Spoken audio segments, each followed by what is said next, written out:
Hoje teve uma reunião do presidente da República com chefes de poderes, governadores, ministros também, para tratar da pandemia da Covid-19. Um ano depois da pandemia ter começado aqui no Brasil, e hoje nós estamos chegando a 300 mil mortos. Há pouco nós conversamos com o Cláudio Humberto para saber da opinião dele sobre esse assunto, e agora o Sérgio Amaral está conosco também para refletirmos sobre esse assunto. Diga lá, Sérgio, seja bem-vindo. Qual a sua avaliação sobre essa reunião de hoje? Boa tarde, Pablo, Andressa, todo mundo. Olha, foi uma reunião que teve aspectos positivos e negativos, felizmente mais positivos, né? Primeiro, de positivo, finalmente vai haver uma coordenação centralizada, coisa que governadores e prefeitos pediam desde o início da pandemia. Segundo, ninguém assumiu assim, um compromisso firme, né? Mas várias pessoas que participaram da reunião falaram em uma espécie de um compromisso tácito, né? De respeitar as recomendações da ciência, finalmente, né?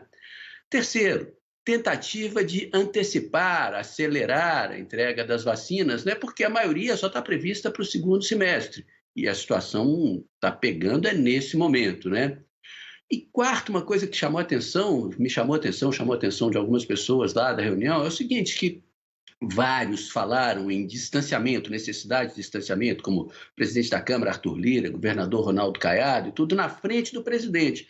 E pela primeira vez ele não reclamou nem ironizou a medida, né?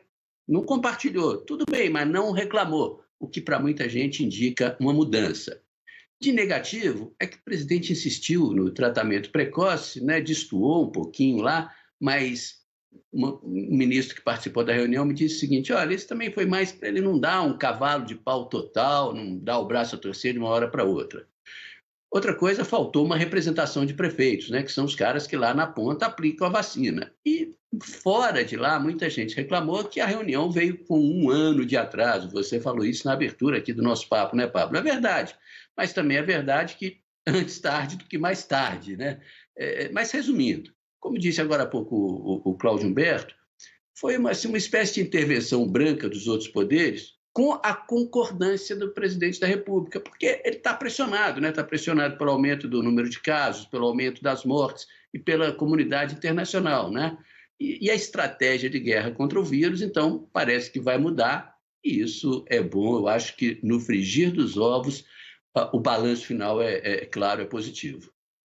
Mas a gente pode esperar, Sérgio, uma mudança aí significativa nesse embate, aí, nesse combate, aliás, ao coronavírus por parte do Ministério da Saúde, agora com a chegada do Queiroga, com a mudança de postura do presidente. Até que ponto que a gente pode apostar nisso? Olha, apesar do Queiroga ter chegado com aquela história, né, de que ele vai continuar a gestão de Pazuello, não está aparecendo muito isso não, viu, Andressa? Parece que vai haver, sim, uma mudança de postura, não um cavalo de pau. O presidente não vai sair de uma hora para outra defendendo o distanciamento, lockdown e tudo. Mas, olha, a partir de agora, o que está aparecendo? Que o presidente do Senado e o ministro da Saúde vão assumir as duas posições centrais nesse processo todo. O presidente do Senado vai ser uma espécie de porta-voz dos governadores e até dos prefeitos junto ao Ministério da Saúde, e o Ministério da Saúde vai, então, fazer a comunicação, tanto a coordenação como a comunicação geral. Olha, a partir de agora vamos por esse caminho, vamos por aquele outro, vamos adotar essa vacina, aquela outra e tudo. Então, tanto que o Queiroga, ele já defendeu, por exemplo, o uso de máscara e distanciamento em certas situações, e ele não tomou aquela espinafrada básica do presidente, né? Então, tudo indica que está, sim, mudando essa postura, Andressa. E o Ministério da Saúde vai assumir essa postura sem que seja preciso o presidente dar esse cavalo de pau publicamente, sem que seja preciso o presidente vir a público dar o braço a torcer, né? Então, o ministro vai ser o responsável por fazer a população, explicar à população em geral o que o Ministério, os governos vão fazer, e a ideia é ter essa coordenação nacional. Eu me lembro que há um ano eu escutei o governador Flávio Dino pedindo isso, há um ano eu escutei o governador Eduardo Leite falando dessa necessidade. Então, vai dar tudo certo? Impossível responder agora, né? Só o tempo vai dizer, mas apesar do atraso, tem tudo para dar certo, sim. Alguma coisa pode atrapalhar, Andressa, Pablo? Olha, eu acho que Pode, mas só se tiver ciúme exacerbado. Como assim? É que o Rodrigo Pacheco, presidente do Senado, até outro dia, até anteontem, ele era um político muito pouco conhecido fora de Minas Gerais, né? E agora surge aí como uma voz séria, ponderada, e como um dos grandes articuladores de tudo isso, né? E aí, gente, como político só pensa naquilo, e o ano que vem é ano de eleição presidencial, né? Se o pessoal começar a interpretar que o cavalo está selado, parado ali na porta do Rodrigo Pacheco, pode ter o problema. Só que eu conversei sobre isso com uma pessoa que participou da reunião hoje, essa pessoa me disse o seguinte: olha, não dá para pensar nisso agora.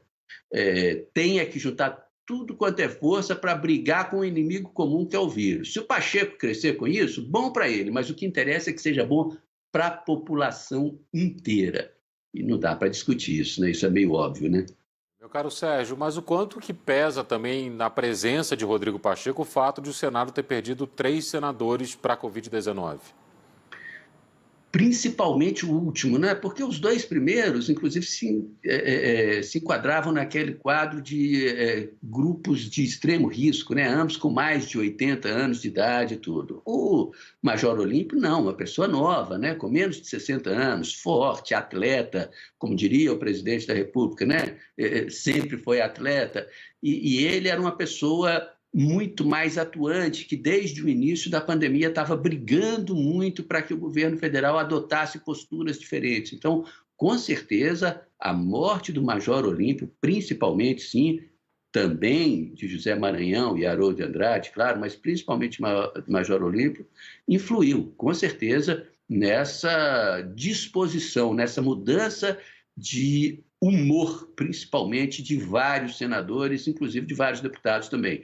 O humor do Congresso Nacional, depois da morte do Major Olímpio, mudou completamente e isso o governo federal sentiu, o presidente da República também sentiu. Eu não falei naquele momento, mas é uma das outras pressões a que o presidente se submeteu nos últimos dias, né? E a CPI? A possibilidade de uma CPI? Continua no espectro político, vamos dizer assim, não está afastada a hipótese. Agora, uma coisa é o seguinte, tem gente que defende que rapidamente vamos dar um jeito de penalizar, de responsabilizar quem levou o país a essa situação e tudo, mas principalmente depois da reunião de hoje, parece que retoma uma maior força a voz daqueles que dizem o seguinte: olha, nós temos aqui que centrar fogo no principal. O principal é o quê? Combater o inimigo comum. Quem que é o inimigo comum? É o coronavírus. Então, vamos para essa guerra primeiro. Na hora que essa guerra for vencida, aí vamos partir para o resto. Se isso vai dar certo, os próximos dias vão dizer, né? Mas nesse momento, principalmente depois dessa reunião, e se amanhã, depois nos próximos dias, ao longo dessa semana, se a gente vê que a reunião começa realmente a dar resultados positivos, pode ser que o ímpeto da CPI seja um pouquinho arrefecido e fique realmente para se discutir isso no segundo momento. Prioridade é o combate mesmo, a gente esperando há tanto tempo essa coordenação nacional, que ela vem agora e com as medidas necessárias. Sérgio, obrigada pela sua participação, boa tarde, até amanhã. Boa tarde, Andressa, Pablo, para todo mundo, até amanhã.